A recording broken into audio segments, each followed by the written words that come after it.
సంఖ్యాకాండము 13వ అధ్యాయము. యెహోవా మోషేకు ఈలాగున సెలవిచ్చెను.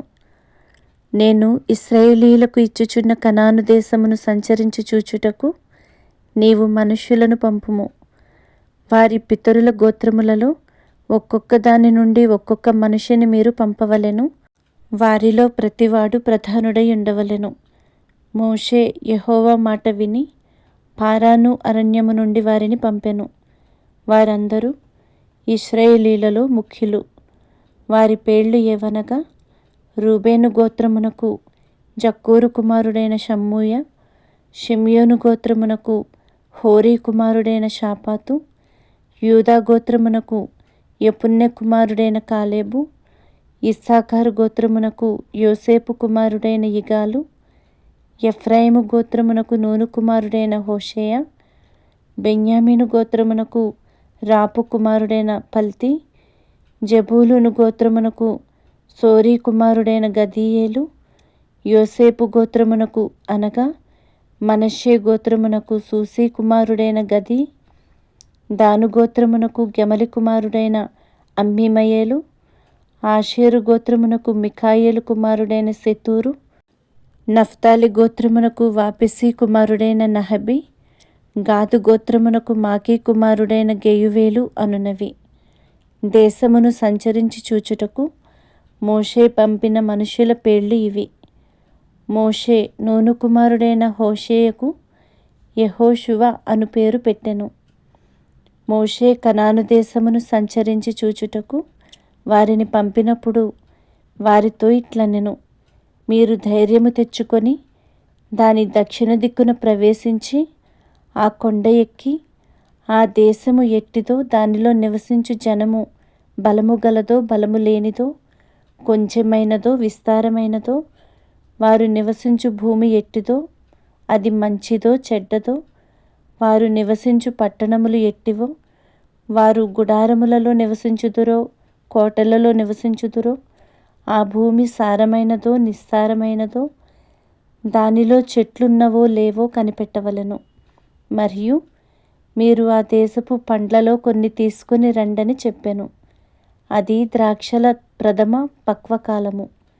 కాబట్టి వారు వెళ్ళి సీను అరణ్యము మొదలుకొని హమాతునకు పోవు మార్గముగా రెహోబు వరకు దేశ సంచారము చేసి చూచిరి. వారు దక్షిణ దిక్కున ప్రయాణము చేసి హెబ్రోనుకు వచ్చిరి. అక్కడ అనాకీయులు అహీమాను, షేషయి, తల్మయి అనువారుండిరి. ఆ హెబ్రోను ఐగుప్తులోని సోయను కంటే 7 ఏండ్లు ముందుగా కట్టబడెను. వారు ఎష్కోలు లోయలోనికి వచ్చి అక్కడ ఒక గెలగల ద్రాక్ష చెట్టు యొక్క కొమ్మను కోసి దండితో 2 మోసిరి. మరియు వారు కొన్ని దానిమ్మ పండ్లను కొన్ని అంజూరపు పండ్లను తెచ్చిరి. ఇశ్రాయేలీయులు అక్కడ కోసిన ద్రాక్ష గెలను బట్టి ఆ స్థలమునకు ఎష్కోలు లోయ అను పేరు పెట్టబడెను. వారు 40 దినములు ఆ దేశమును సంచరించి చూచి తిరిగి వచ్చిరి. అట్లు వారు వెళ్ళి పారాను అరణ్యమందలి కాదేషులోనున్న మోషే అహరోనుల యొద్దకును ఇశ్రాయేలీయుల సర్వ సమాజమునొద్దకును వచ్చి వారికిని ఆ సర్వ సమాజమునకును సమాచారము తెలియజెప్పి ఆ దేశపు పండ్లను వారికి చూపించిరి. వారు అతనికి తెలియపరిచినదేమనగా, నీవు మమ్మను పంపిన దేశమునకు వెళ్ళితిమి. అది పాలు తేనెలు ప్రవహించు దేశమే. దాని పండ్లు ఇవి. అయితే ఆ దేశములో నివసించు జనులు బలవంతులు. వారి పట్టణములు ప్రాకారము గలవి. అవి మిక్కిలి గొప్పవి. మరియు అక్కడ అనాకీయులను చూచితిమి.